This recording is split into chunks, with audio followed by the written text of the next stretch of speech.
What are y'all doing? So I wanted to come to y'all today to talk about a few things that stylists do and clients don't understand why they do them. So I would consider myself a stylist because I do make wigs, I do style wigs, and I can install your wig for you, and also I can do your makeup for you. So I have seen some of these things come up now and again, here and there. So in addition to answering these frequently asked questions, I will be doing my movie star foundation routine, and then I'm gonna put a picture up of when I did it, and a lot of y'all like that picture, so I'm gonna do it for y'all.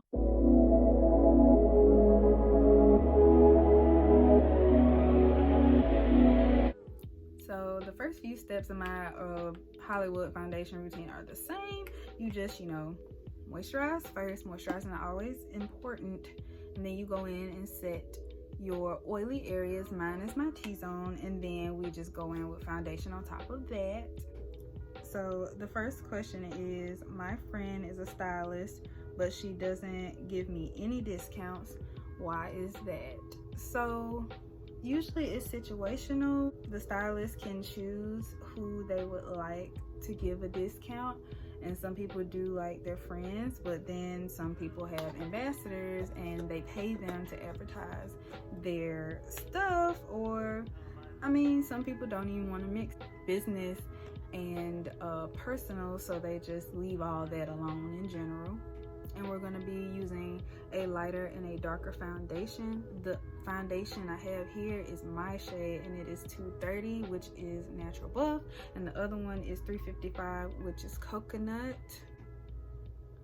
So I really personally do not give discounts to friends, you know what I'm saying, the people. If you see them in public, that's the only time y'all talk. People I give discounts to are very close to me, we check up on each other. Constant communication, like, don't just communicate with me because you see me here and there. If you just started talking to me, or if you ain't talked to me all this time, or we don't hang out, that's opportunist energy right there. So this is that Satin Elf concealer that I like so much, and I just put it under the eyes, on my forehead, and on my nose, and I'm just blending it out right now. I forgot to record that part. For example of this friend situation, we're gonna call her Cortana. So Cortana, she saw my work, and then she inquired about a wig, and that's basically how we became friends or whatnot. She started getting her units done by me. I was installing her units or whatnot. And then after a while, like, I found myself going out of my way. Like, if she was to come at 12, I would wait for her until maybe 2 or 3 o'clock. That is inconveniencing me, because it's just like, I have a life. I don't sit here just to, do your hair or whatnot. Eventually I was like, you know what, I'm tired of this. I'm gonna put my foot down. Guess what? As soon as the situation inconvenienced her, she dropped me like a freaking bad habit, y'all. Like, that was ridiculous how quick she dropped me. That was ridiculous. And waiting 2 and 3 hours when I had somewhere to go, had somewhere to be. But you know what? It's fine. No hard feelings. Life goes on. So question 2, why is my stylist so hell-bent on getting their money? This is a question I get often, because there has been incidences where clients, excuse my wig cap, but where clients have not paid their full balance. I'll be like, it's fine. You can just pay me later, because I knew them, right? It went left. If a stylist, acts some type of way about their money, like real adamant on getting their money, just, unless they're harassing you, just ignore them, because it's just like, it's not you, it's the experiences they have been through. Like, one time I had somebody, a client, got her makeup done, and we're gonna call her Fluka, and she was getting it done for prom or something, And so I did her makeup and she loved it and stuff like that. And she wasn't supposed to be getting anything but like a natural babe beat, which is just, you know, just a really, really good base. Basically what I'm doing today, a really, really good base, and no eyelashes, no eyeshadow and stuff like that. Just a really, really good base, and no lipstick. Just, you know, maybe I'll do lip liner on you and chapstick, and that's about it, really. I asked her while I was doing my makeup, you know, you want lashes, you want eyeshadow, whatnot, and Fluka was like, sure, you know, what kind you got. And she chose some lashes and she chose eyeshadow and all that stuff, and that's all good and fine. I mean, I just asked to make sure, you know, but that is going to increase your price. So I told her before she left, you owe me $15 more than what you initially came for. And then she was like, oh, well, you know, I can only cash app you this much from my account or whatnot. I was like, okay, cool. Long story short, like 3 days passed and I didn't have my money. I'm one of those hell-bent people on getting my money, because you're not gonna sit here and cheat me for a service. Like, I have performed a service for you. You not finna sit here and short me not one dime, not one penny, not one quarter, not anything. You can say all you want about me. If it's 50 cents you owe me, I'm coming to get my 50 cents. She stayed nearby, so I actually had to pull up on her to get my money. Like, I texted her and called her and all kinds of stuff. And this girl, she act like she ain't know nobody. She didn't respond or anything. But then when I pulled up on her, she chilling. She chilling, watching TV, you know what I'm saying? I'm just like, girl, it is not that freaking deep. It's not that deep. Just pay me, man. So now we're just gonna go through and just set everything. So moving on with the question. Next question I had, why does my stylist charge for being late? I think it's an act of self-love to value your time. And if you are wasting my time, I'm gonna charge you for wasting my time, because I value my time. As for, you know, other stylists in their position, like say if you have multiple clients that day, say if I have multiple makeup clients and I schedule you for 9 a.m. And you don't come till an hour later, then like I will have to push that next client back and that other client back, and maybe they had something to do. So like, you're not only messing with my time, you're messing with everybody's time. You know, you wasting everybody's time. And if you're late, I do have a late fee as well. So I really do support the late fees, because you're not valuing the stylist's time. You have to value everybody's time. Be respectful of their time, because you contacted them. When you contacted that stylist, you are now on their time, because you are inquiring about their work. You want to get a service from them, and you have to work with them to get your service done. So just please be mindful of your stylist time. You know, just try to come on time. Even if you can't come on time, then, you know, they have a late fee, just pay it. It's all right. Sometimes we late. So usually I used a more diffuse brush to contour, but since we are actually doing TV makeup and the airbrush look, we're actually going to use a smaller one so we can be more precise. So question number 4 says, why does my stylist charge for every little thing? Why do they charge me for extra thread? Why do they charge me, you know, for extra styling or whatever the case may be that you charge for? And you know, it just depends on the person, depends on how much time it takes, depends on how hard it is, how much the stylist likes to do it or whatnot, whatever the case may be. But it just depends on the stylist, honestly.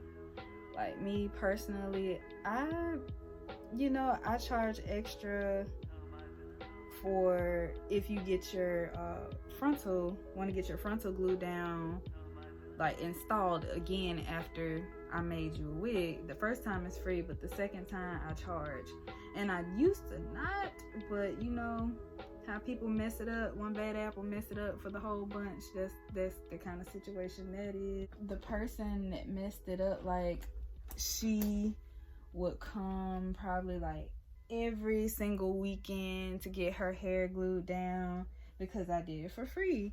And I was like, I mean, maybe 2 weekends. I was like, hey, she not gonna come every time, is she? But she came every weekend to get her hair glued down for probably about 2 months. And I was sitting there like, man, dog, I could have made, you know, I could have made $80 freaking in these 2 months off this girl when she was, you know, because she wanted this free service. But eventually I did start charging her, and she ended up stop coming every weekend. So that's funny, you know, she was capitalizing on that real hard.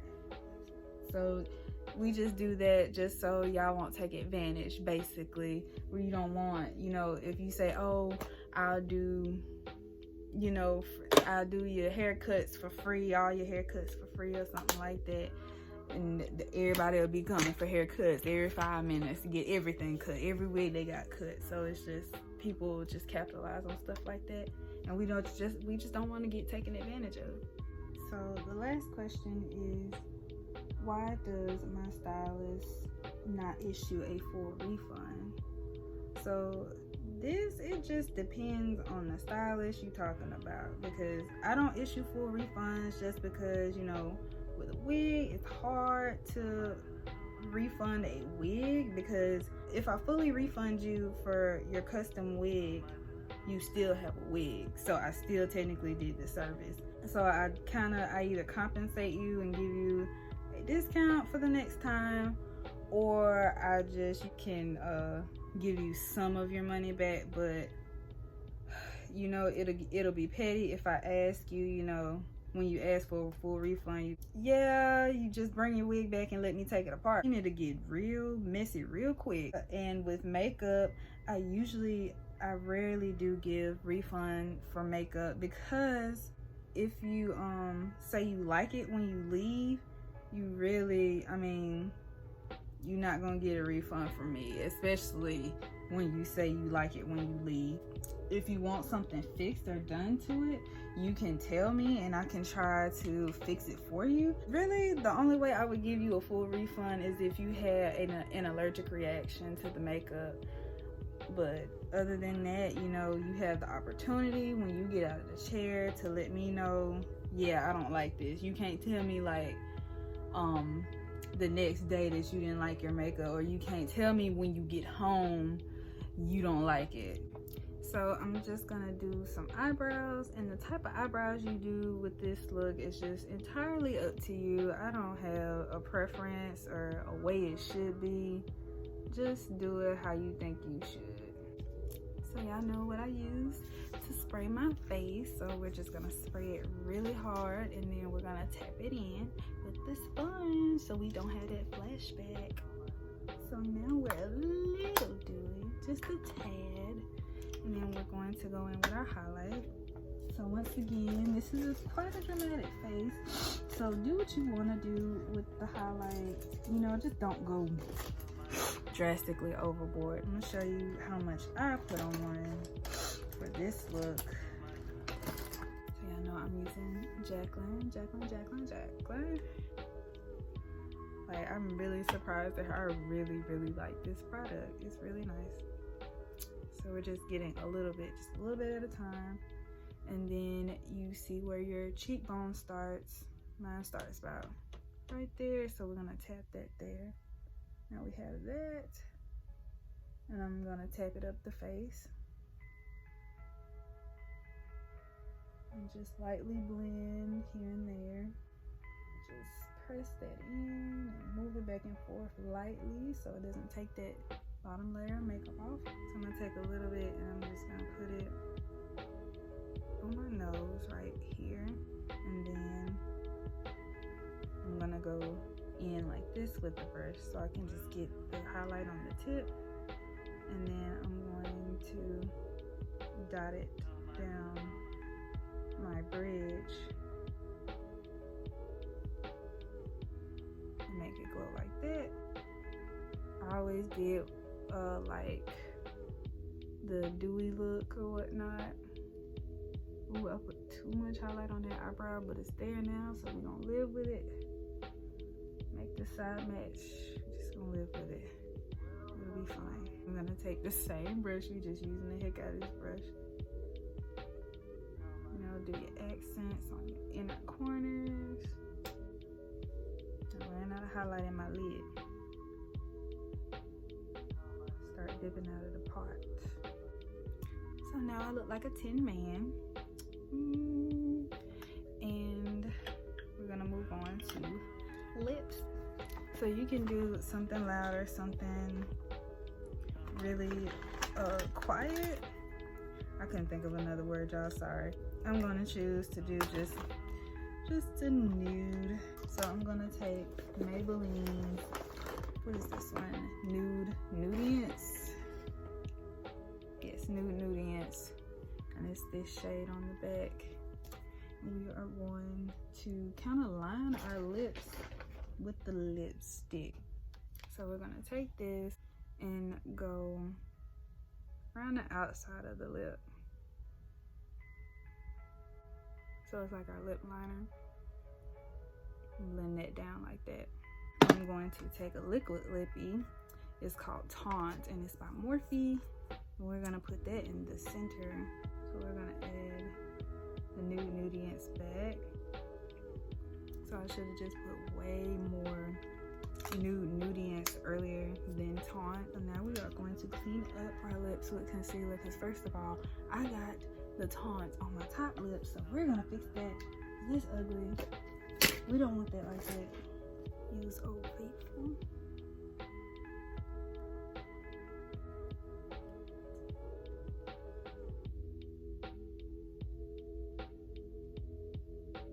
So this was my Hollywood look. I hope you guys liked it. I love how dewy it looks and how my cheeks look like glass and everything is airbrushed. Like you can see the contour very well, but it's not overwhelming. So I got on my wig here and I think y'all remember this wig. This is like the only really curly wig I have. I'll insert a picture somewhere around here, but I got bored with it and one day I was dyeing a client's wig and I said, you know what, I have all this leftover bleach, I wanted to dye this wig anyway, let me just dye it. So I just did some money pieces in the front and I did some highlights here and there. You can't even see them compared to the money pieces. And then I did the ends in a ombre. This is how I would do my makeup if, you know, if I had prom or something like that. You can wear it out regular, it just takes too long. I just don't want to sit there and just be doing this for an hour, you know. So thank you guys for watching. Y'all can follow me at Royal Fantasy on Instagram. I am so glad you guys are enjoying my videos. I've been getting so much positive feedback. It gives me motivation to do more, and I appreciate you guys. Make sure you check out Billion Babes Cosmetics Incorporated and shop with them. You can get lipsticks and you can get the infamous Money palette that I tried I think it was a month ago, and it was so great. I love that palette. It's amazing. And you can use code ROYAL for some money off. So I will see y'all in the next one. Make sure you come back and see me.